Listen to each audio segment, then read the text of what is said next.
Hello guys, welcome back to Teachers for Life.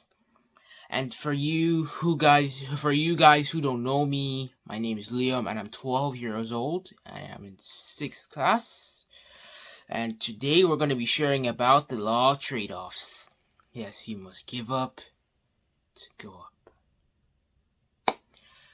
Now, what does the law of trade-off mean? The law of trade-offs is kind of similar to the law of sacrifice. You must give up to go up.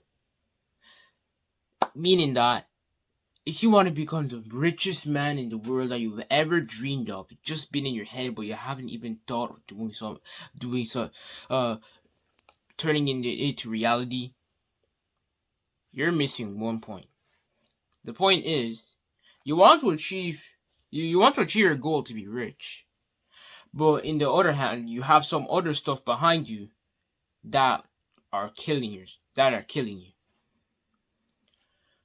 That's why you can't achieve your dream. And I'm going to tell you how to. So, the law of trade-offs. Let's say if I wanted to become the best soccer player in the world, which I really want to become one, and I just sat there saying that I want to become the best soccer player in the world. And let's say if I was drinking too much alcohol and all those stuff.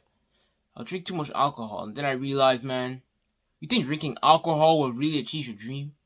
Then you're gonna say, I give up drinking alcohol, and you leave that alcohol behind, and now just focus more on your dream. On this side. That's what the law of trade-offs means. You have to give up drinking beer, and then go up to achieve your dream. So, for those who don't really understand it, let me explain it deeper. Let me go deeper into this. So, I have a quote for you. The difference between where we are and where we want to be is created by the changes we are willing to make in your lives. That is what the law of trade-off means. It starts by you to changing yourself. You consider changing yourself by 3 things. Number 1, the action. Number 2, physiology. And number 3, the attitude. Yes, the action, the physiology, and the attitude. That's the 3 things you must know. If those 3 things are changing on you, then you're on the right track. But not just yet. We're just going to dig deeper.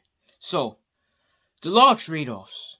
You must give up to grow up. Yes, we already know that. Give up to grow up. But how? But how do we give up to grow up?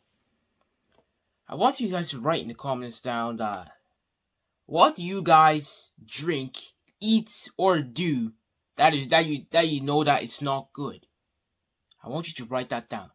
And I want you to answer that question.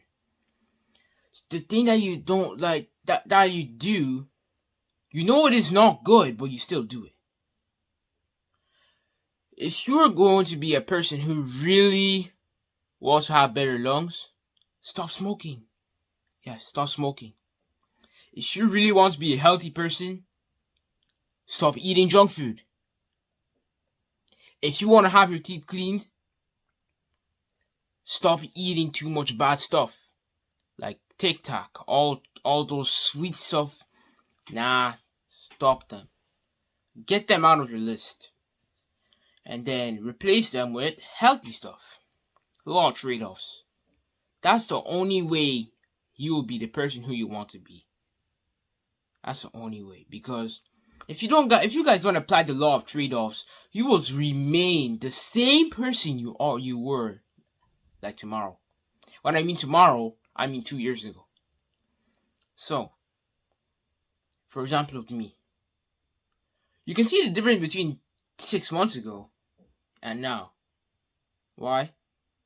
Because I gave up. I just totally just gave up on playing too much because I used to play a lot 6 months ago. I used to play my PlayStation, which I still do, but I don't let it consume me.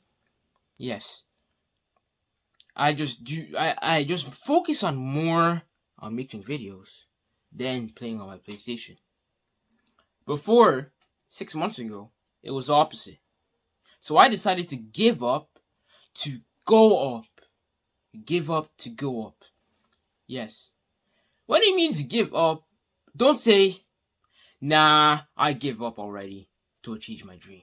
That is not what it means. When it means give up, it means that, alright, I'm gonna stop drinking whatever unhealthy thing you're drinking, and then you're just gonna focus more on who you want to be. That's what the law of trade-offs mean. The law of trade-offs, that's a very powerful law. The law of trade-offs. So, make sure that you guys really apply this law and focus more on your dream. Don't focus on the unhealthy stuff, because you already know that unhealthy stuff isn't good. The problem with humans today is that you know something isn't good, but you still do it. That's the thing. You know something isn't good, but you still do it. It's like drinking, it's like chopping a dog in 4 pieces and eating it. You know that humans don't eat a dog, but you still eat it. That's how humans are today. The only difference is that many people smoke today.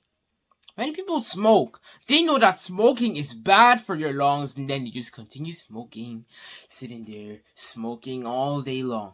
Man, if you have a neighbor that smokes, I want you to go ask to your neighbor there, that person that smokes, and tell him that, is smoking good for you?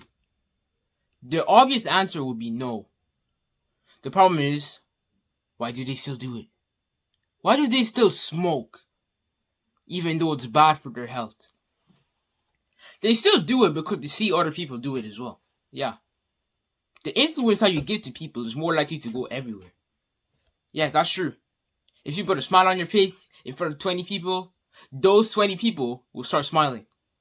While if you put a sad or like an angry on your face trying to stomp on the floor, and then those 20 people will become angry as well. It's what you give to others that really pays off. That's true. What you give to others pays off. No matter if it's good or bad, it still pays off. If you have bad attitude, you're more likely to give it to someone else as well. If you have positive attitude, you're more likely to give it to another person. So, that's how it basically works. It's like a virus. Or, no, we're not into viruses now. I mean, a cough. Yes, a cough. When you have a cold, you keep coughing, then the other person gets contaminated. Then yes, that's a specific word we're going to use, contaminated. The meaning of contaminated means someone who's already got what you already have. Basically, many people are contaminated with negative attitude, because there are so much people out there with negative attitude. Yes. The people who are negative, they never communicate, and that's why they will stay negative for their whole life. Yeah. They're not willing to give up to grow up or to go up. You can see either way. That's why those people will stay negative for their whole lives. And then at the end, they'll start regretting. And regretting isn't really how a leader acts. A leader never regrets on anything. He knows what he does, and then he just does it. Yes, that's why he does it. So, let me give you one more example, and we dig even deeper. The one more thing that I want to tell you guys is that John C. Maxwell said that change is personal. To change your life, you need to change. He also said that change is possible.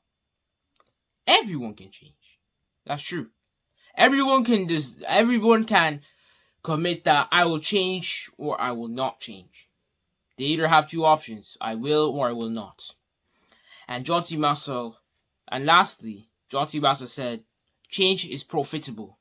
You will be rewarded when you change. That is true. That's very true what he said there. And that's why that's my favorite man, John Maxwell. So, as I was saying, let me just explain for you guys who don't know. I'm gonna go through each one. So we said change is personal. Yes, to change your life, you must change. What does that mean? Change is personal. It's not in someone. If you don't change, it doesn't go on others. It stays in you. It's in you. You either change or you do not.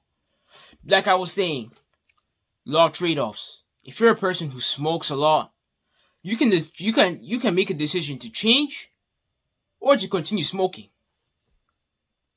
and probably affect your lungs as well. So that's why John C. Maxwell said change is personal. It's personal. Like I can't change you. I can't make a decision that, man, you should change. I'm gonna press the change button, and then press change, and then thinking that you will magically change into a different person. Nah, that's not how life works. Change is personal, comes within you. If you're a bad person, don't